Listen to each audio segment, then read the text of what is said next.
Hello दोस्तों, हम अपने इस वीडियो में बच्चों के लिए बेस्ट खांसी की दवा के बारे में बताएंगे। अगर बच्चों को खांसी ज़्यादा चल रही हो तो उसे ब्रोजिट एलएस जूनियर सिरप देनी चाहिए। बलगम वाली खांसी के लिए यह सिरप बहुत असरकारक होती है। इस सिरप में लियोसाल्बुटामोल, एम्ब्रोक्सोल, गुआइफेनेसिन आदि कंटेंट होते हैं।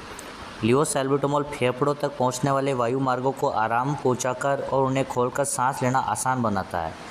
एम्ब्रोक्सोल गाढ़े बलगम को तरल और ढीला बना देता है, जो खांसी के माध्यम से आसानी से बाहर आ जाता है। गुआइफेनेसिन म्यूकस को पतला और ढीला बना देता है, जिससे खांसी के साथ बलगम आसानी से बाहर आ जाता है। दोस्तों, अगर आपको हमारा वीडियो पसंद आया तो please like, subscribe and share करें।